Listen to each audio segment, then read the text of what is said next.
maa ngi leen di nuyu chers téléspectateurs di leen dalal jàmm suñu plateau jeune femme dynamique bu mois de mars ku ne mois de mars wax mois de la femme ñu am ci journée bu ñu jagleel ak yelleefu jigéen waaye tey nag ci jeune femme dynamique dañuy waxtaanee jigéen yi nga xamante ne ay sénégalaises lañu nekk ci métier cinéma fii Sénégal soo koy wax ay métier bëri na nag jigéen yi bëri nañu ci yooyu métier yan xeetu liggéey la ñuy def ci cinéma bi. pour am waxtaan boobu damay dalal Fatou Touré Ndiaye nga xam ne réalisatrice la bokkoon na ci ñi nga xam ne ñoo def film bu di Atlantique dalal ak jàmm Fatou Touré. jërëjëf Asama maa ngi nuyu ñëpp maa ngi nuyu sama mbokku jigéen ñi ci weer bi di nuyu sama ñaari xarit ci ma bokkal plateau et heureuse d'être là. ci sa wet Khadijatou Sall moom nekk actrice ñu ràññee ko temps yi ci série bi di Dérapage ñu ngi lay nuyu. maa ngi leen di fay bu baax maa ngi nuyu ñëpp téléspectateurs yi maa ngi nuyu aussi les femmes et ñoom ñoo nekk à l'honneur donc ma leen di souhaiter aussi bonne fête. Amina Seck nekk écrivaine mais également scénariste di liggéey ci métier cinéma yi ñu ngi lay nuyu di la dalal ci jeune femme dynamique. maa ngi lay fay Oussa merci ci invitation bi déjà honneur nga ñu def ci ñu boole ci 8 mars bi donc voilà merci beaucoup.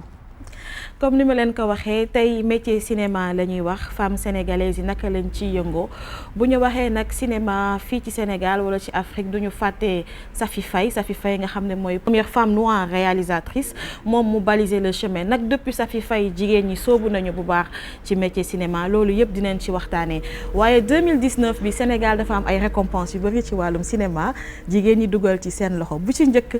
nga xam ne moo neex ñëpp nag fi mu ko amee festival ba mu ko amee moo prestigieux muy festival de Cannes muy Atlantique bu Mati Diop nga bokk ci ñu ci liggéey Fatou bien ressenti nga am ba ngeen jotee seen récompense boobu foofu ci France. bon ressenti bi ñu amoon mooy jusque mbégte bu rëy la woon parce que quand même ñun ñi liggéey ci cinéma bi yëpp bu ñu sañoon tey le sommet du cinéma comme on dit c'est le festival de Cannes. et dem fa mbégte bu rëy la woon pour ñun ñëpp ma bokk ci équipe bi am honneur wu dem fa représenter film bi monter les marches nekkoon lu extra lu neex ci ñun ñu jàng fa lu bëri aussi jàng fa lu bëri en termes d'expérience et tout et biñ fa jëlee aussi récompense bi yaakaar naa ne voilà on était fiers en fait fiers et c'est le mot en fait c'est le mot. fierté lañ fa jëlee woon pour ñun ñëpp parce que ndamu Sénégal yëpp la parce que équipe bi c'était majoritairement équipe bu sénégalais la donc réalisatrice bi di franco-sénégalaise Mati Diop ñu koy remercier donc mu nekkoon équipe bu dynamique ñu wane ñun ñëpp suñu xarañte amoon ay jigéen yu bari ci équipe bi aussi ay chefs de poste et donc yaakaar naa ne cinéma bi alhamdulilah ci atu 2019 comme li nga wax récompense yu bëri na. ñu récompenser ay films ay productions sénégalaises mais bu ñu leen récompenser c'est parce que aussi mën nañu wax ndam bi ndamu ñi nga xam ne ñooy jouer ay rôle la maanaam acteurs yi comédiens yi nga xam ne ay sénégalais Kadia Sall yow nga bokk ci catégorie yooyu di yëngu ci wàllum cinéma di actrice naka nga gisee sacre yi nga xam ne Sénégal am na ko ci 2019 bi. xanaa fier rek. Je suis très fière de voir que le cinéma sénégalais déjà mu ngi jël benn envol mais surtout je suis fière de voir que femmes yi ñu ngi trouver seen place bi may commencer di nekk di ci liggéey ay 2004 la woon à peu près et presque jëloon naa casquette yu bëri nekk naa ci costumière nekk naa ci directrice de casting nekk directrice de production xam nga laal un peu poste yu bëri du coup doon naa gis yenn saa ay difficultés yu ñu doon am par rapport ak côté technique parce que pour les matériels wala par rapport ak moyens yi ñuy jox fii au niveau national nga xam ni pour man war nañ mën a gën a valoriser les acteurs du cinéma quand je dis les acteurs c'est les techniciens c'est tout le monde c'est pas juste ñi ngay gis en général soo taalee ce poste voilà. Amina Seck bi nga xamante ne moo njëkk am sax avant Atlantique mu nekk FESPACO ci Burkina ku si mel ni Khadijatou Sow mu am poulain d'argent Angèle Diamant am poulain de bronze nekk aussi femme cinéaste bu CEDEAO loolu naka nga ko dundee yow en tant que actrice culturelle nekk également scénariste. alors mbégte la comme l'a dit tout à l'heure Fatou mbégte la parce que di nga nekk sax si sa dëkk di ko seetaan mu nekk mbégte mais boo nekkee si biir place parce que ñun ñëpp je pense que FESPACO bi passé quand même ñi jóge woon Sénégal demoon Burkina bari woon nañu j'en faisais partie donc mbégte la nga nekk ci benn dëkk yu bari daje fa et que ñu primé ñoo xam ne sa xeet lañu sa dëkk la ñu jóge teg ci ñu nekk ay jigéen donc je pense que mérite la enfin du chance mérite la parce que aussi c'est des femmes qui travaillent depuis longtemps qui sont dans le milieu depuis très longtemps peut-être duñu leen dégg lu bari mais bu ñu génne nañ loo xam ne tey fierté dëkk bi yëpp la quoi. D'accord duñu fàtte également Mamourou Thioub moom nga xamante ne elle a eu beaucoup de sacres ak Fifiré foofu ci festival Vue d'Afrique bu Montréal mais également 5 étoiles amoon na ay récompenses ci journée cinématographique de Carthage est-ce que loolu dafay waral ni après Safi Faye jigéen ñi ñu ngi commencé tasaaroo bari ci métier cinéma yi Fatou. waaw loolu dama koy dëggal rek parce que de plus en plus en fait dañuy gis jigéen ñi di gën a di sóobu di gën di nekk ci cinéma bi man bi ma ciy dugg xëy na yàggul trop disons en 2011 mais depuis honnêtement je vois que ni nit ñi ñu ngi ciy gën a dugg bu baax te ñu ngi ciy am seen place bu baax parce que les femmes se battent pour mériter leur place comme on dit ñu ngi ciy góorgóorlu ñu ngi dem di def ay formations ñu ngi ci plateau yi parce que c'est important plateau yi c'est important parce que ça forge ñun li ñu nekk ci milieu bi mais pour dire voilà pour résumer franchement les femmes se battent et elles commencent vraiment à garder leur place à gagner leur place et à mériter leur place aussi. Kadia Sall duma la laaj représentativité femmes yi ci catégorie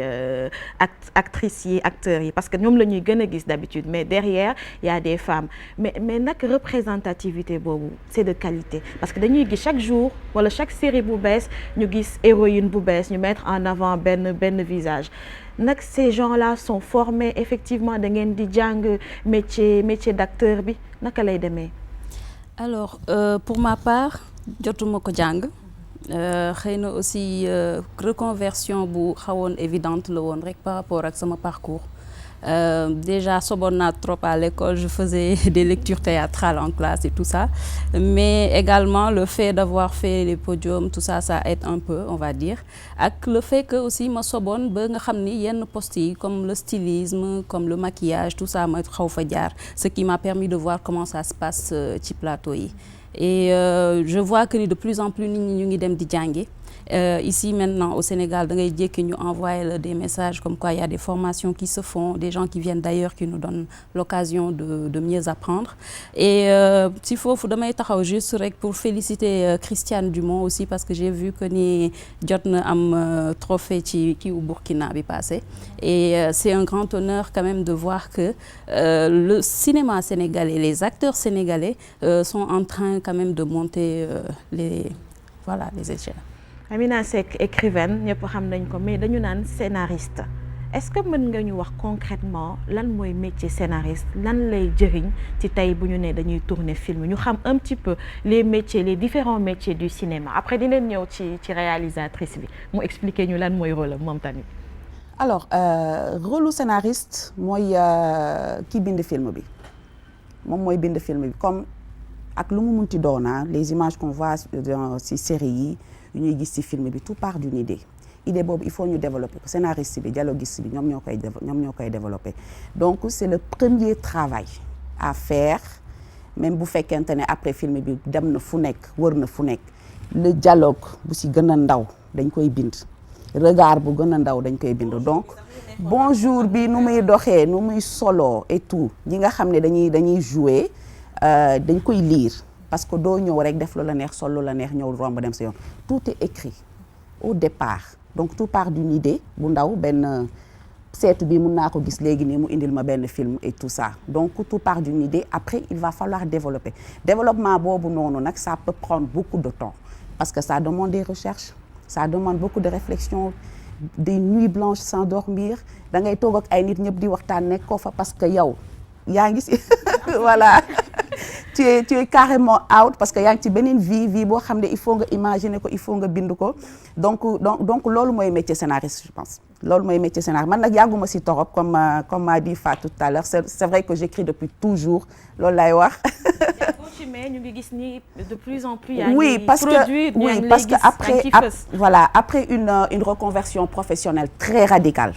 Parce qu'il fallait que vraiment ma arrêter lépp lu ma doon def pour me consacrer à ma passion qui est l'écriture. Donc à côté de l'écriture de romans dama ne écriture scénario parce que l'un n'empêche pas l'autre, voilà, l'un n'empêche pas l'autre. Et comme aussi j'aime bien le cinéma et tout, je me dis OK, j'ai commencé à écrire et tout ça et puis là je me retrouve ci situation boo xam ne mënuma ko sax comprendre parce que je peux faire jusqu'à 30 heures 35 heures d'écriture par semaine parce que je ne fais rien d'autre que ça. Rien d'autre que ça. lépp nga bàyyi. waaw voilà. dinañ reconversion yi mu ngi bëgg bari. dinaa bëgg xam nag lan moo poussé reconversion nag cinéma bi dafa bëri bii jigéen dañoo bëgg koppa Fatou réalisatrice bu ñu ko déggee ci cinéma métier bi lan lay consister yaay ñëw après scénariste bi wala. wala yaay ñëw avant. En fait non bon, quand on parle de réalisation, il y a la base, comme a dit Amina, il y a l'écriture qui est déjà là, il y a un scénario, et le réalisateur a pour rôle de concrétiser les écrits en images, c'est-à-dire de créer à partir d'un scénario, d'une idée et tout ça, créer un film. Donc réaliser quelque chose, c'est donner vie à l'écriture, c'est ça. Donner vie à l'écriture, donner vie à l'histoire. nga nettali histoire bi nga nettali ko mu nekk film nga réaliser c'est-à-dire que yow booy réaliser yow yaay imaginer sa environnement bi nga ko bëgg bindiwee bi nga ko bindiwee da nga koy adapté par rapport ak sa ay décor par rapport ak sa ay acteurs yi nga am nga xool parce que réalisateur bu nekk ak sensation moom am na ñoo xam ne dañuy bëgg di travailler beaucoup plus sur les émotions que sur les textes. Il y a aussi le contraire. Donc réalisation maanaam loolu ci tënk daal loolu laa ko mën a expliquer en fait. Donc jël li nga xam ne moom la ñu bind nga transformer ko en image nga construire def sa construction et puis raconter ce film de A à Z à ta manière ku nekk ak ni mu koy sentir en fait. Est-ce que yéenay def choix wu acteurs yi. Exact, c'est ça. Donc yéenay xool nag Kadia day bokk ci film wala du ci bokk. C'est ça en fait parce que réal bu nekk ak ki nga xam ne moom la sentir pour rôle bu nekk ki nga xam ne yow yaa koy sentir peut-être réalisateur bi parfois c'est un peu difficile comme Kadia genre quand elle fait directrice de casting elle lit le scénario elle propose des personnes des profils et tout ça mais après ki nga xam ne moom mooy réaliser exact moom rek moom moo xam ne nekk ci biir xelam en fait. Parfois, c'est tellement difficile de trouver le profil adéquat à un réalisateur parce que moom dans sa tête parfois mën na bañ a mën a génne lépp lu nekk ci kiiwam mais moom su lire scénario bi rek exactement moom dans sa tête le monde est déjà là en fait il a déjà créé tout il y a ses personnages et tout donc voilà. Maty Diop doon wax ni ba mu doon def Atlantique casting sauvage la def. maanaam elle na gisul woon concrètement da doon wëraan nii di xool ba dajeek Mama Sané n'est-ce pas exactement est-ce que lan mooy andi situation yu mel noonu manque de niveau au niveau ci acteurs yi ci ñu fi nekk wala lan mooy andi situation yi bëgguma développer lu ci bëri. Non en fait c'est comme j'ai expliqué en fait parce que réal bi Maty en particulier moom bi mu ñëwee dans sa tête elle avait Mama Sané dans sa tête en fait xam na exactement moom lu muy wut donc nous tous on a fait le casting moi à un moment on a fait le casting sauvage on faisait un planning aujourd'hui on va au marché demain à la gare voilà même aux boîtes de nuit et tout ça on cherchait et quand on cherche on lui propose mais elle voilà finalement c'est elle-même qui a trouvé ki nga xam ne moom lay wër parce que dans sa tête moom rek moo ko mënoon am ça arrive à comme si ça peut arriver ñu jox ko nit tak il dit voilà c'est cette personne que je veux nous on a eu à proposer pas mal de profils qu'elle a accepté qu'elle a pris des seconds rôles et tout ça mais actrice principale bi elle mettait daf ki doon def je veux dire xarañam lépp en fait parce que kuñ ko propose elle regarde et puis on lui a proposé énormément de profils. Kadia Sall yow dégg naa la léegi nga ne da nga nekkoon costumière n'est-ce pas léegi da nga bàyyi boobu métier nekk actrice wala da ngay joindre les deux. Alors man dafa mel ni dama bàyyi woon lépp On va dire. En fait, quand je suis partie d'ici, c'était juste pour des vacances, hein. Et puis madame, je suis tombée amoureuse du pays, ma toog fa. Et de là-bas, je me suis découverte d'autres talents. J'ai commencé à faire dans la décoration, di def ay meubles, ubbi fa showroom et tout. Et après, comme j'ai eu à faire des formations en cosmétologie et en esthétique, j'ai ouvert un spa là-bas. Et de fil en aiguille, je me suis,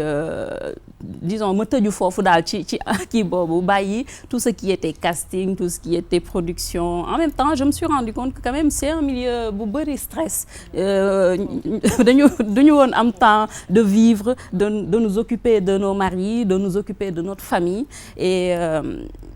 peut-être ma gisoon tranquillité boobu mu tax ma demoon ba tayal, mais bi may Abdoulaye di woowaat pour dérapage, c'est parce que on en avait parlé des années avant. Et donc je suis revenue comme parce que joxe woon naa sama parole, il fallait que ma taxaw ci, moo tax ma dellu si waat. Mais bi ma ci dellu see, je me suis rendu compte que ça me manquait. Voilà, donc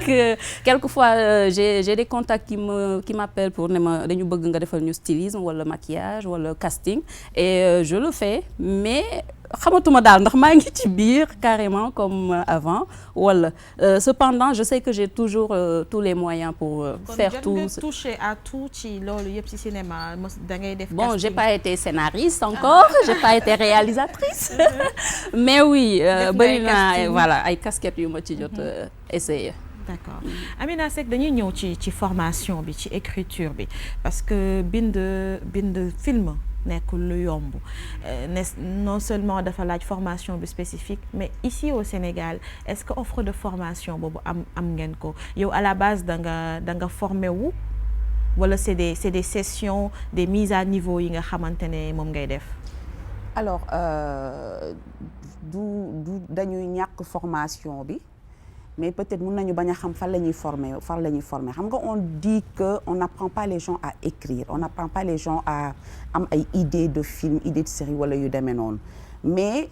contrairement, désolée hein, je peux pas m'empêcher de parler de roman parce que c'est la base. Alors contrairement ak nu ñuy bindee ay roman wala ay nouvelles, scénario dafa technique en fait. Dafa technique, c'est pas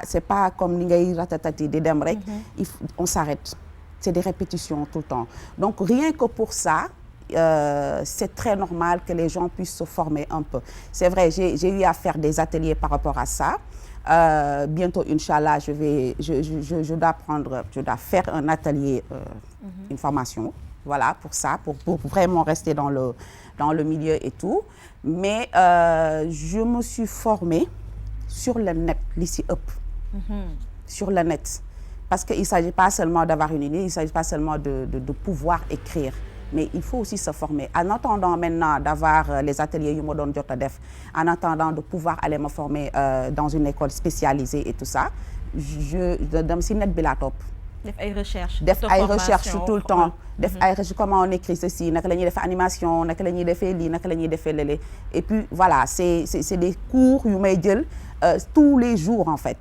Tous les jours, on m'envoie un cours, ma télécharger jàng lu may jàng teg de côté. En attendant, parce que su fekkee métier bi cinéma dafa bëri métier, il y a plus de 60 métiers je pense. Alors soo ne damay spécialiser aussi tel métier, il va falloir se former pour au moins respecter sa parole boobu noonu. Donc c'est ce que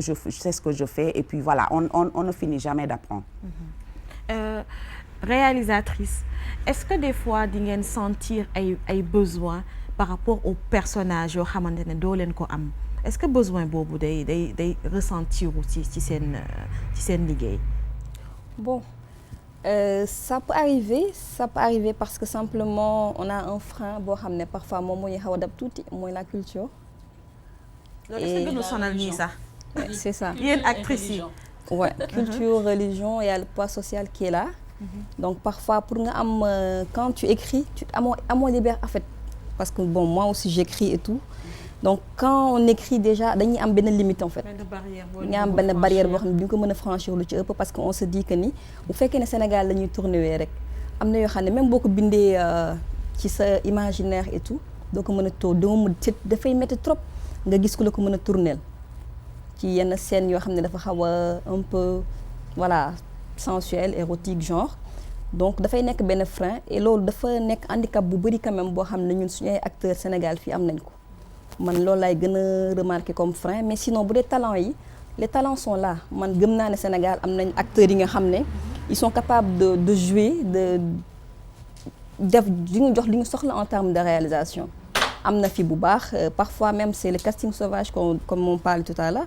il y a le talent qui est là en fait c'est comme si on avait un talent né pour jouer et tout. casting sauvage bi tax na ñu bari dugg ci milieu cinéma léegi bokk ci ku mel ni Mama Sané léegi xalaatul génn. c'est ça lancé nañ ko donc film bu mu joué récompensé ça veut dire que am na talent bu nekk ci moom. c'est ça en fait moom lay wax que casting sauvage bi ça nous permet à nous di gis ñi nga xam ne parce que da ngay dëkk ak nit tax nga mu wóor na ne ni kii nii su ma ko coaché wee dina dem après nag coaché boobu nag parfois moom mooy xaw a am tuuti mooy xaw a nekk tuuti frein. parce que c'est bien beau nga dem nga jël ay nit nga bëgg def film nga di ci reprendre kii pour changer de tête et tout mais après derrière côté réalisation bu fekkee tu n'assures pas à ce que nga mën a coacher exactement nga génne talent bi nekk ci nit ki loolu mooy xaw a jafe. parce que Sénégal comme ci frein yi may wax dafay bëri ñoo xam ne dañuy nekk ci benn registre rek par exemple lui on le commet kon il est rigolo et tout réal bu ñëw ñu ci ëpp bu fekkee dañuy tayal def benn liggéey bi nga xam ne moom moo ci war. dañ koy ñëw ñu bàyyee ko noonu duñ ko diriger en fait. mais bëggoon naa est-ce que des fois aussi c'est pas la faute au réalisateur wala peut-être scénariste bi am na yenn acteurs yoo xam ne ci même rôle lañ leen jël ba tax na le public dootul mën a différencier casquette acteur bi ak nit ki en tant que ba dañ koy xool kii am na ñoo xam ne dañ may fay jaar duñ la bëgg. dans la vie réelle parce que jouer nga yàgg jouer ay rôles yoo xam ne peut-être neexu leen Kadia Sall frein yooyu noonu est-ce que yow am na ay rôles yoo xam ne tu te l'interdis doo ko jouer. Jusque-là, tout ce qu'on m'a proposé, j'ai été capable de le jouer, on va dire. Je voudrais pas me dire dama am ay freins ou autre parce que justement, je suppose que dina am ñu toog instant bi di def seen casting sauvage, tu vois. Non mais je blague. C'est juste pour dire que ça dépend fan laa koy defee. J'ai pas tellement de limites côté liggéey bi parce que je me dis que liggéey la si mon mari me laisse faire. Mon père amul benn restriction je me dis que je peux faire parce que société bi boo leen di déglu aussi doo avancer et gis nañ ko ni même des produits yi ñuy am muy génn à l'étranger di indi fii ay raaya yu bari en général c'est parce que dañoo oser daal di teggi limites yooyu. Et mënuñu toog aussi toujours ci limites yooyu ça veut dire qu'on va se répéter ci suñu ay projets yi ñuy def également et il faudrait qu'on rénove qu'on innove plutôt qu'on amène d'autres choses yoo xam ni defaguñu ko woon bu fekkee ni aussi par rapport ak religion ba culture bi il y a une façon de faire la chose de manière subtile on va dire ba nga xam ni doo choquer kenn. Voilà, c'est que par exemple là pour Dérapage on a eu à c'est-à-dire comme ni ñu koy waxee moom dafay créer personnage quand elle écrit personnage bi boo koy créer dafa am attitude am mais dafa am aussi nu muy dundee am lu mu gëm mais dafa am ay réalité pendant le tournage mooy frein yooyu ngay wax acteurs yi di ko am réal bi bu toogee xam ni bon vraiment pousse na acteur am defloo na ko lii ak lii mais am na foo xam ni mënu fa yegg du fa yegg parce que quand même on se le dit hein une équipe une fois que ñëpp xamante et tout respect installé wu et tout ça frein ou pas di nga liggéey li nga war a liggéey ba nga xam ne nit ñi bu ñu gisee produit bi apprécier ko. D'accord. Amina Seck est-ce que am nga ay barrières par rapport à l'écrit da ngay autocensure. Alors pour dire vrai au moment de la création bokkuma benn religion bokkuma benn ethnie mun naa sax dem bay fàtte que bokk naa ci benn famille parce que au moment de la création boo amee ay restrictions tu n'avances pas donc da ngay bind li nekk sa bopp yëpp bind li nekk sa xalaat li nga bëgg wane et que après au moment de tourner ou au moment de je sais pas de faire un brainstorming wala yu demee noonu là on peut enlever yi nga xam ne peut-être société bi duñ ko accepter mais au départ si tu te mets des barrières et tout ton histoire n'avance pas ça bloque automatiquement et un peu pour rejoindre Kadia lu mu wax léegi nii concernant comment dire désolé hein je me perds un peu donc pour revenir si Kadia lu mu wax léegi nii que scénariste bi buy bind xam na ki muy bind lan la ba pare xam na fan la juddoo xam na kan mooy maamam c'est-à-dire en profondeur c'est pas des choses qu'on va montrer à l'image et tout ça mais en profondeur def nañu bind nañu moom arbre généalogique am bien que personnage bu fictif la kenn xamu ko existé wul du tout mais loolu yëpp dañ koy bind pour mën a créer personnage bi donc à partir de là fi nga xam ne xam nga fan la jógee kan mooy ay maamam y a 200 ans quelque chose comme ça di nga xam ne personnage bi lii lay def ak lii la mën a def ak leneen la mën a def maintenant après c'est au réalisateur au DA et tout ça de diriger ko pour mu mun a xam exactement liñ ko sant pour mu def ko mu mun ko def donc il y aura certainement des restrictions ay limites yoo xam ne comédiens yi duñ ko franchir mais après il va falloir négocier par rapport ak ce public ciblé parce que le public aussi est important li ñuy def yëpp ci public bi la jëm. C'est vrai que vous êtes ay sénégalaises lañu suñu public premier mooy le public sénégalais mais aussi des fois pour s'ouvrir à l'international est-ce que dañu war a rek yem ci réalité yi wala restriction yi nga xamante ne société sénégalaise yi wala africaine bi da koy bañ. Bon man personnellement dama bëgg bu may def film sama public comme tu dis Sénégal laa dëkk su ma sañoon su ma defee dara Sénégal yëpp apprécier ko mais bu fekkee ne da nga bëgg def loo xam ne dafa jéggi frontière yaakaar naa ne booy def film en commençant par l'écriture à la réalisation waroo am barrière en fait y a pas de continent y a pas voilà tu fais un film pour le monde. Après tout c'est une fiction aussi. C'est ça donc mais en fait loolu mooy problème mu Sénégal en fait parce que mënuñu différencier ki nga xam ne dafa nekk di def film ak ki nga xam ne deful film. Parce que pour ñoom film fiction la donc c'est un monde que tu crées c'est des histoires que tu racontes après mais par contre fii Sénégal c'est très compliqué ici mais man je ne me fixe pas de trop de limites par rapport à ça parce que j'aimerais quand même faire ay œuvres yi nga xam ne dafa international et loolu pour nga def ko yaakaar naa ne suñu aada ak suñu cosaan c'est très important parce que ku nekk li nga am moom nga mën a wane moom nga war a mën a jiital et tout donc dañuy basé wu ci li nga xam ne moom mooy suñu histoire après ñu internationaliser ko et puis voilà du ñu def film boo xam ne amul ci àdduna en fait lépp lu ñu bind rek lépp lu ñu imaginer ñu créer ko c'est parce que dafa exister quand même après oser en parler et de ne pas en parler ça c'est autre chose tu vois mais voilà li ñuy raconter lu ci ëpp suñu ay vécu la ay vécu yu ñoo xam ne dañ ko dund wala ñu gis ko wala ñu dégg ko donc du ñu censurer suñu bopp ci leneen en fait. mais bi gën a metti par rapport à l'écriture mooy bu ngeen di jéem a wane les tares de la société moom dafa mel ni bu ñu ko tegalee seetu du bëgg a gis surtout yow moom nga xam ne temps yi da ngaa nopp ba dof Kaja da ngaa nopp ba dof c'est vrai que am nga benn niveau mais bu ñu duggee ci yooyu bu ñuy wan li nga xam ne ñun des fois ñu ngi koy dund on refuse yu mel noonu naka ngeen koy dundee yéen au quotidien yéen nga xam ne yéen joué yéen interprété rôle yi. mais écoutez xam nga boo xasee ba nekk ci benn milieu yàgg ci di nga xam déjà lan moo lay xaar ba booy def benn affaire c'est-à-dire bi may jël rôle bi man xamoon naa li ma ciy xaar pendant que je tournais doon naa ko ne man su ma doon seetaankat bi Abi Diallo dama koy jéppi mu ne ma bon ma ne ko mais kii dafa soof il est naïf nekk fi pare di ñu sonal di yuuxu yaayam di xas yaayam ainsi de suite et à chaque fois réal day reetaan ma ne ko dama nekk di préparer sama bopp en fait parce que je sais que noonu la ma nit ñi nar a xaaree et c'est ce qui se passe fu ma tasee ak nit yi Abi Diallo bàyyil Bachir Abi Diallo déglu sa yaay Abi Diallo bàyyi ni ngay doxalee ainsi de suite mais dans la vraie vie aussi il faut le dire ñi nga xam ne nii da nga leen di seen jox leen benn force bi bu ñuy faible quelque part yow doo ko nangu te doo leen may dara doo leen je veux dire bëri na ay influenceurs wala influenceuses yoo xam ne boo leen di xool tey jii par rapport ay YouTube wala Instagram di leen fan di leen kii xamoo seen faiblesse parce que wane wuñ ko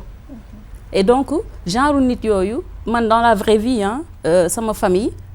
xalaatuñu ne am na ay jours yu may jooy wala jours yu may mer wala parce que tout simplement ban dañuy gis Kadia Sall la forte Kadia mi nga xam ne dafa teel a jóg commencé rayanteeg ainsi de suite alors que y a des moments fu kenn nekkul di nga jël sa njëgënaay yuuxu pour génne ay colère yu nekk ci yow wala ay métit yu nekk ci yow li ñuy wane ci film yi du dara loo xam ne existé wul ba pare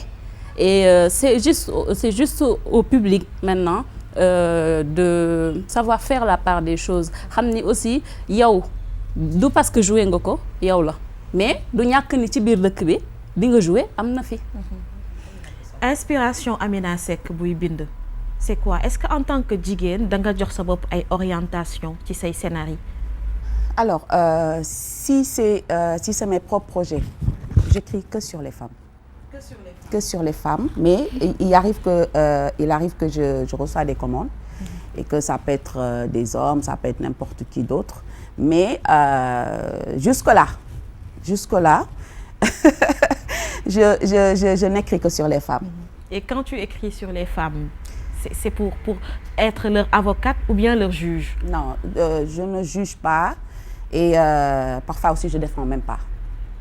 Mais j'expose les faits, j'expose le quotidien des femmes, qui est également à côté du quotidien des hommes, hein, parce que ñun ñoo nekkandoo. Donc li si ëpp histoire jigéen yi laay raconter mun naa si raconter lu ma neex voilà li ma si bind bëri na je pense que bu ma commencé bind samay projet bopp ba léegi nii ñoom rek laay bind. parce que jusqu'à présent commande. kon dañuy ñëw comme booy dem si couturière bi quoi ne la Amina tey moom camisole laa bëgg dañuy ñëw ne la lu ñu bëgg. D'accord, c'est comme si tey jii mun naa jël benn exemple si yow ñu ne ma dama bëggoon nga bindal ma benn histoire si Oussama animatrice. Elle est comme ça, voilà, après juste discussion mun na nekk benn résumé wu 5 lignes et après tu peux en faire une série de je sais pas 50 épisodes ou quelque chose. Oui, juste tout ça, hein, c'est Oussa, mais Oussa c'est pas seulement Oussama voilà l'animatrice et tout ça. Après il va falloir parler de la télé, il va falloir parler de tes amis, il va falloir parler de toi. Cet Oussama-là qui est à l'intérieur de Oussama qu'on voit tous les jours. Donc là, ça demande aussi des recherches et tout ça sur les femmes de... Voilà, c'est beaucoup de recherches, c'est beaucoup de travail. Sur la femme Diola, Hana. Sur la femme Diola, voilà. Et puis aller en Casamance, voilà, fan nga jëlee sa force, fan la lii. Il y a tellement de choses à dire sur juste benn ligne bu ñu lay demander pour nga développer ko. Donc c'est comme ça que ça se passe en fait. Donc commande bi après on passe à la caisse, hein? dañuy fay oui. dañuy ñëw ci COPPA bi parce que xanaa yéen ñëpp doo leen def reconversion ci neen en Fatou. Bah non bon yaakaar naa ne quand même surtout en tant que jigéen suñuy xëy di bàyyi suñu njaboot yi suñu jëkkër yi suñu famille bi yëpp di xëy di bàyyi suñu kër yi di ñëw ci plateau yi di liggéey. di tourner ay guddi doo leen nelaw. C'est ça avec des horaires yoo xam ne parfois c'est impossible donc yaakaar naa xaalis bi tamit bokk na ci lu ci bëri quand même mooy suñu motivation yaakaar naa ne fekk si suñu passion bien sûr parce que cinéma nee naa xaalis bi kese teewul nit ci cinéma en fait parce que dafa nekk milieu boo xam ne dafa xaw a métti trop surtout bu nekkee jigéen donc foog mu nekk loo xam ne passion la d'abord si yow passion bi rek moom la mën a yëkkatiloo fajar ngay liggéey wala mu toog la ñëpp di nelaw yow nga taxaw di tourner après nag xaalis bi c'est important parce que c'est la vie on a tous besoin des moyens pour faire nos choses et tout. Voilà quoi. En termes de koppar ci biir cinéma bi est-ce que Abi dafa am benn discrimination parce que dañ koy wax femmes yi des fois en termes de revenus ak góor yi day am différence est-ce que loolu réellement ça existe? Ça m'étonnerait parce que en général cachet yi duñ koy nëbb donc ñun acteurs yi ku ci ne xam nga par rapport ak sa rôle lan nga war a toucher c'est-à-dire am na discrétion par rapport ak sa notoriété. Oui notoriété sûr notoriété aussi parce que am na yenn saa yi di nga am benn notoriété bi nga jouer loo xam ne laaloo xaalis je veux dire ñun ñu ngi demee d'abord bëgg bi ñu bëgg cinéma. Voilà, il y a d'abord ça qui compte et il y a également le relationnel parce que dëkku teranga lañ nekk dëkku masla la ñu nekk et tout ça da ngay xam ay nit par rapport ak ni ngeen seq et tout ça mën nga defal nit faveur. Est-ce que loolu moo yàq aar bi? mën na ko yàq mais aussi mën na ko defar. Parce que je veux dire ñi lay woo pour nga liggéeyal leen am yoruñu forcément xaalis bi pour def ko mais amour bi la ñu yor ak seen projet. Et dinañu bëgg yenn saa yi di la fay mais. Kan moo leen koy jox wala fu ñu koy jëlee ku leen di jàppale. On en vient donc à parler des subventions yi ñu war a def. dans le cinéma si loolu noonu laa bëgg ñuy ñëw parce que cinéma moom sénégalais bu ñu ko waxee fu mu nekk nii problème de fond nag problème de fond boobu noonu dafay toucher les femmes aussi yow Amina yow nga xam ne da ngay def écrit boo écrire ba pare pour réaliser ko est-ce que des fois da ngeen di am ay problème de fond Fopika mu ngi fi de. Waaw Fopika mi ngi fi mais man jusqu'à présent enfin j'ai juste réalisé un court-métrage sur l'excision c'est les combats et tout ça mais c'était dans le cadre d'une résidence alors j'ai pris mon argent à moi dem voyager ba si dëkk bi ma ko soxla woon mooy Ségou au Mali pour def ko foofu dellusiwaat loolu sama affaire bopp. Dem ba Ségou. Waaw sama affaire c'était dans le cadre d'une résidence en fait. Donc loolu sama affaire bopp la woon. Mais tey jii nii mun nga bëgg am na yeneen yoo xam ne tey mi ngi fii parce que comme nu ma koy waxee rek su ma liggéeyalul keneen sama bopp laay liggéeyal donc y a plein de scénarios yoo xam ne mi ngi si man yoo xam ne demander juste peut-être développement lay soxla ak benn producteur bu ko jëlee tout ça. Mën naa ko jaay mën naa ko maye mën naa ko def lu ma neex parce que voilà maa ko moom et tout. Comme c'est parfois le cas da ngay gis comme pour rejoindre un peu Khadija lu mu doon wax léegi affaire u teranga la. Nit ñi en fait da ngay gis koo xam ne da la ñëw ne Mina man de dama bëggoon lii ak lii ak lii est-ce que mën nga si jàpp ma jàpp si rapidement jox la ko am na koo xam ne tey jii dafa yore dafa je peux peut-être pas donner ay tour dafa yore ay chaîne YouTube bëggoon ay affaires et tout ça je lui en ai envoyé rapidement 16 de 3-5 minutes donc kooku tey bu ma ko soxlawee tey soxla matériel am dina ñëw teew dina ñëw teew parce que am na moment boo xam ne tey jàppalante woon nañu ay affaire bi échange la en fait li si ëpp donc mais su fekkente ne tey dañoo nar a toog di xaar subvention FOPICA wala di xaar yenn ONG yi ñëw di defar suñu affaire fii la ñuy fanaan loolu moo doon sama waxtaan keroog ak Fatou Touré donc il faut je pense que aussi booy def dara même kii wuloo sax mais relation yi kii cadreur la kii monteur la kii comédien la kii li dajale ak ñoo xam ne xalaat nga ne ñii mun ngeen bokk affaire après bu yëf yi ñëwee ngeen séddoo parce que tamit munoo toog di xaar film dafa metti film bu la gën a ndaw mun na la jëlal xaalis bu bari donc booy xaar dajale xaalis boobu tey pour def ce film ça va être difficile man peut-être sama cas mun naa toog comme je le dis souvent mun naa toog si sama ruq boobu noonu sama biir kër bind mais c'est pas le cas ak réalisateur bi c'est pas le cas ak comédien bi wala yi demee noonu il faut lii nii yëpp il faut tout ça pour voilà pour tourner. mais loolu bokk na ba tey ci problème bi nga xam ne cinéma bi mu ngi koy jànkonteel nan ngeen di dundee yéen réalisateurs yi ak scénaristes yi absence de salle de cinéma bi nga xam ne noté nañ ko fii au niveau de Dakar mais aussi partout ci réew mi. Bon, avant de revenir sur ça, je veux juste rebondir sur Aminata, ce qu'elle disait, pour dire que ñun suñu génération, en tout cas la jeune génération qui est la chance bi ñu am te ñu ngi koy exploiter actuellement, c'est le côté relationnel, comme elle disait. Parce que c'est très important en fait que nga mën a xam ne il y a des personnes sur qui tu peux compter. Moi, mon film, je l'ai tourné en 2016 sur fonds propres avec toute une équipe professionnelle qui était là, avec le matériel et tout pour tourner. Et j'ai tourné sans payer personne. Ah ouais? Sans payer personne. Il y avait il y a Madoud qui était là. En fait, ils étaient là pour m'aider en fait à faire le film. Et ça, pour moi, c'est très important parce que ça permet à beaucoup de jeunes de réaliser leurs rêves, de faire des films. Parce que pour avoir des financements, c'est compliqué. Le FOPICA est bloqué depuis. Moi, j'ai déposé un dossier en 2017. Ils n'ont pas encore délibéré. On est en 2020, c'est-à-dire 3 ans. Donc, si on doit rester là, attendre, di leen xaar pour mën a tourner, c'est dafay métti trop. Donc, jàppalante bi c'est tellement important pour ñun. Mais aussi le recours aux fonds étrangers. Qui fait des fois ñuy douter ci nationalité film bi ak revendication bi. C'est ça en fait parce que ki la mais comme on dit film yi c'est vrai que ñu ngi avancer léegi quand même am na benn pas en avant par rapport à ça mais comme on le dit toujours ku la abal bët fi ko neex moom ngay xool donc yow ce regard tout le temps dafay am benn quand tu as des projets tu seras jamais financé. Après c'est vrai que ça évolue quand même du bon côté ça évolue et tout mais bon loolu mooy réalité bi. Après, de là à chercher des financements à l'extérieur, c'est possible, c'est toujours possible, mais ça reste toujours compliqué.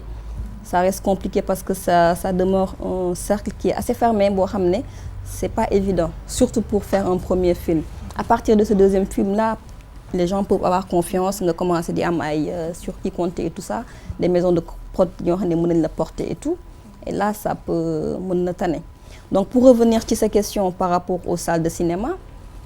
c'est vrai que manque na trop par rapport ak man bi may nekk xale il y avait énormément de salles de cinéma qui étaient là ñu xamoon miin cinéma am culture u dem cinéma et tout mais loolu au fil des années dañ ko perdre parce qu'il y avait plus de salles de cinéma mais actuellement moi on doit reconnaître quand même que salle mi ngi nekk di ñëwaat ndànk même si c'est pas assez hein parce qu'apparemment le gouvernement est en train de réfectionner je pense 3 salles de cinéma depuis qui devait être livré, je pense, en 2020, si je ne me trompe, en tout cas. Mais à part l'autre aussi, on a les salles comme Ousmane Sembène, bon, il y a quand même 3 salles là-bas. Il y a Canal Olympia qui a, bon, ouvert une salle et tout. Il y a pas mal de trucs. Cinéma Empire est là. Pour moi, en fait, ñu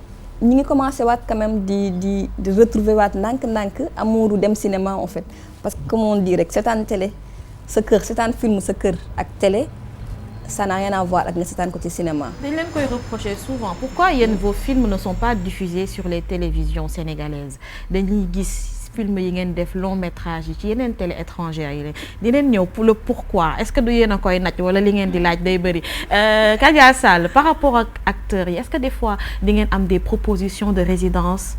pour que ñu leen di gën a tàggat ngeen di découvrir lu bees. mën na am ni existe na mais man je suis pas très au courant en fait parce que je suis un peu partout très active je suis pas très concentrée cinéma on va dire c'est pas bien de le dire mais je le dis.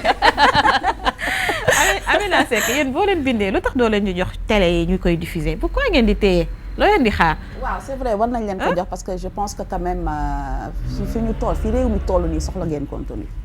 Pour dire vrai concernant. yéen tam soxla nañ ñu xam li ngeen di liggéey. non j'en viens c'est pour vous taquiner un peu quoi. Je pense que aussi xam nga des fois di nga nekk ci mbir doo xam sax si lan fan la jëm. Je pense que aussi c'est bien comme ni ñu nekkee nii ñun ñoo bokk milieu bi et tout ça. wala le court métrage les gens n'aiment pas dañoo bëgg série ils préfèrent les séries que par rapport xam nga gis nga public sénégalais bi metti wuñu en fait. metti wuñu jox leen lu baax dañuy jël. court métrage bu baaxee dañ koy jël série bu baaxee dañ koy jël et que léegi dañoo metti wuñu mais tamit yeewu nañu xam nañ li ñuy seetaan ak li ñu dul seetaan. Maintenant aussi pour que yenn chaîne itam di am contenu moi je vous félicite sérieusement par rapport à tout ce que vous faites pour le cinéma pour la culture et tout ça mun nañu bind ñëw indi leen mais mun nañ sax bañ a am information que mun nañu bind ñëw indil leen. Ah bon? Maintenant je le sais inchallah lundi. je vais aller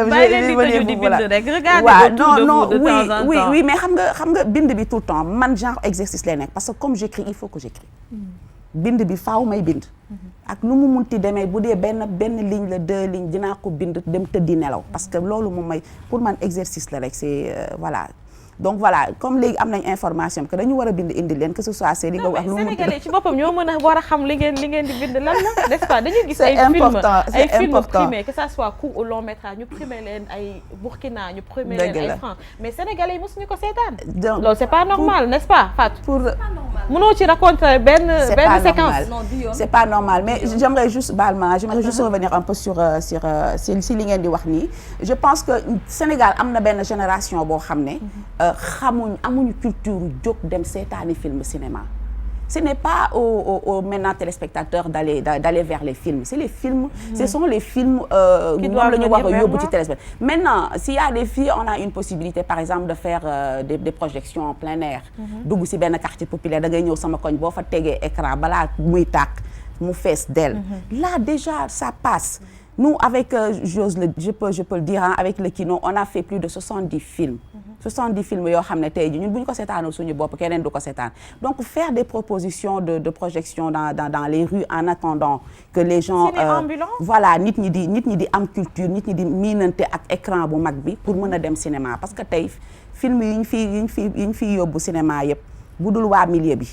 duñu dem seetaan duñu ko sax yëg waaw voilà duñu ko sax yëg déjà pour commencer donc maintenant il faut que la communication passe mais la communication ne va pas passer si waaye dem leen ngeen seetaani film wala film tel film da nga leen di tegal ay écran ci mbedd yi ñu commencer di miinanteeg image yi di xam yenn comédiens yenn acteurs yi pour après dem di leen dabu ji ci salle de cinéma yi sinon ça passe pas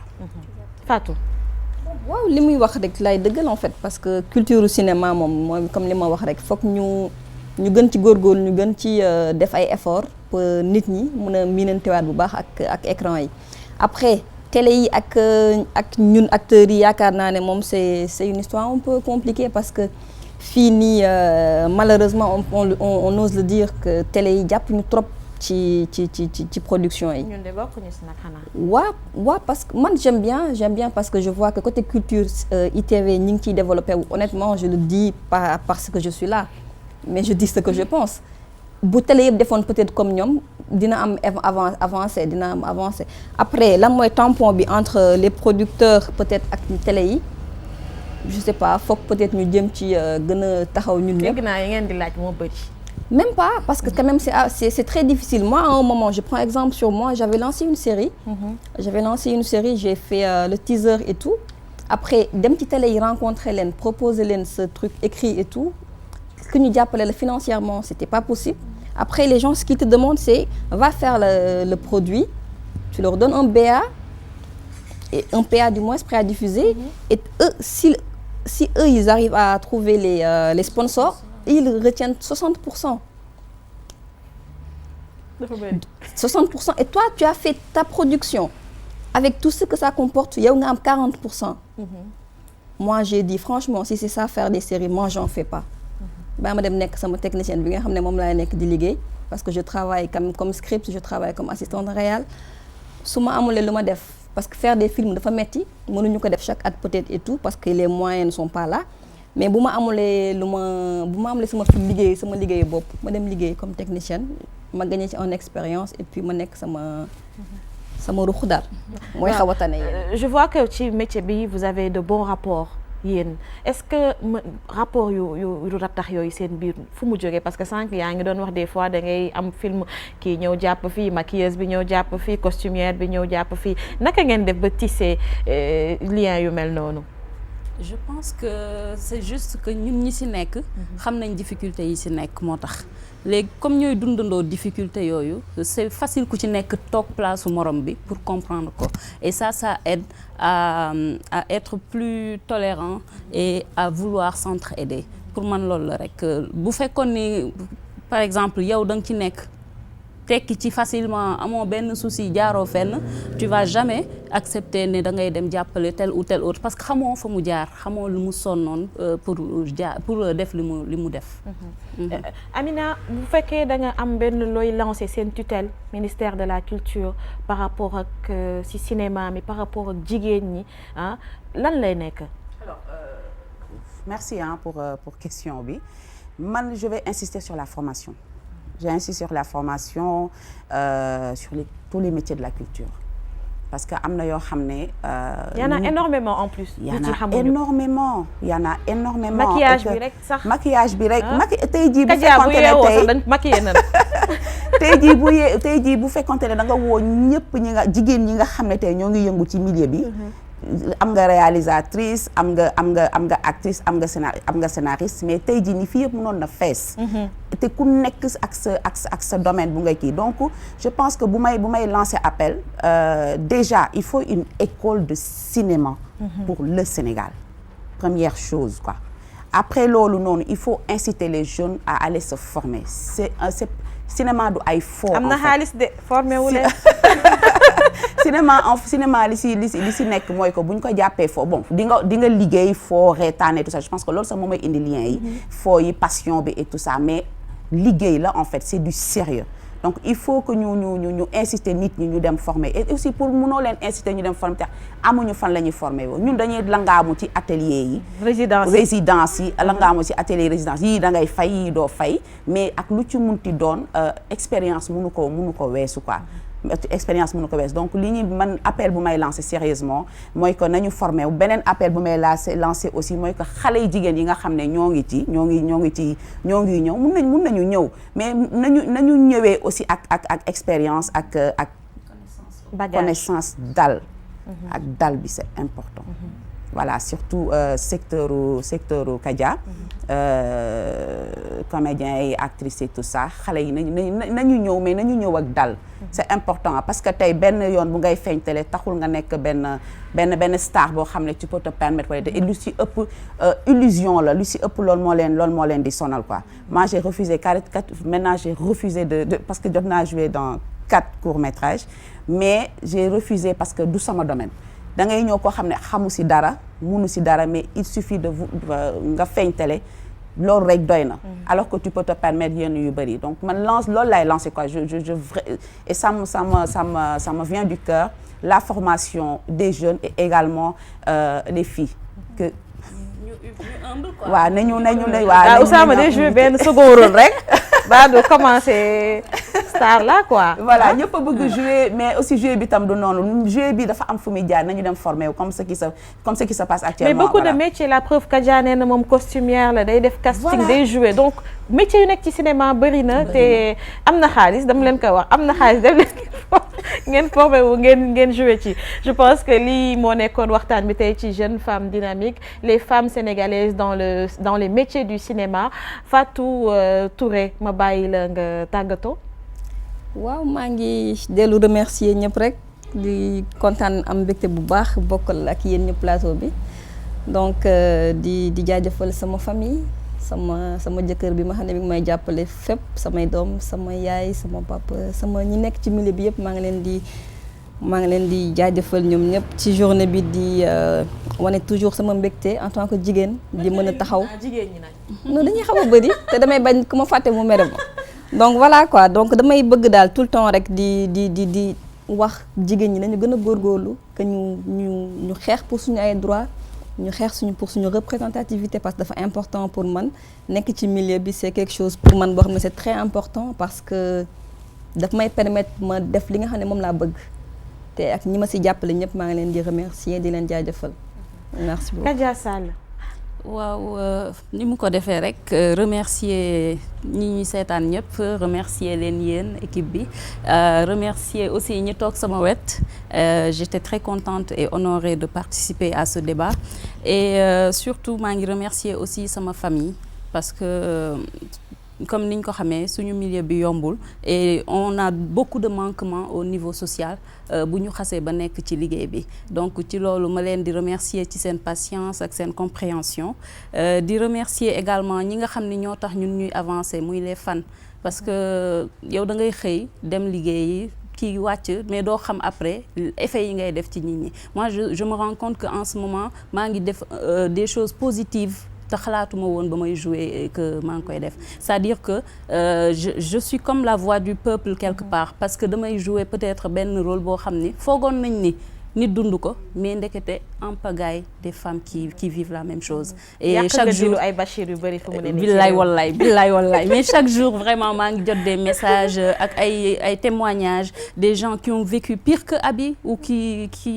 ont vu pire que Bachir je veux dire te genre projet yi dafa baax pour sensibiliser un peu la population yaraat nit ñi un peu et puis wan leen que ni li nga toog sa kër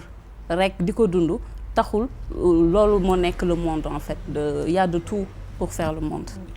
Amina Seck scénariste écrivaine bàyyi la nga joxe ce mot de la fin. voilà di la remercier Oussa si invitation bi di également remercier téléspectateurs ITV yu ñu doon seetaan yëpp kontaan partager plateau bi ak Kadia ak Fatou aussi voilà di remercier aussi la famille parce que des fois da ngay toog nekk ci concentration kenn wax dara nga ne ko noppi yaa ngi may déranger wala yu demee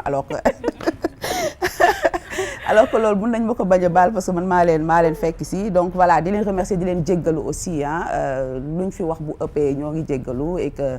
voilà merci pour tout en tout cas et merci à ITV de vraiment faire focus sur le cinéma sénégalais. yéen a ngi doxal liggéey bi. jërëjëf merci beaucoup à vous mes très chers invités on parlait des femmes dans le métier du cinéma des femmes sénégalaises ñu nekk ay jigéen yi nga xam ne ñu ngi occuper différentes casquettes ci cinéma bi du rek dañuy jouer ay rôle mais dañuy réaliser dañuy bind ay film dañuy maquiller wala dañuy choisir costume yi nga xamante ne moom la ñuy gis ci film bi ma ci doon ànd ak Fatou Touré Ndiaye Kadia Sall Amina Seck jërë ngeen jëf ma leen di jox dig daje weer bi di ñëw ci beneen numéro Jeune Femme Dynamique.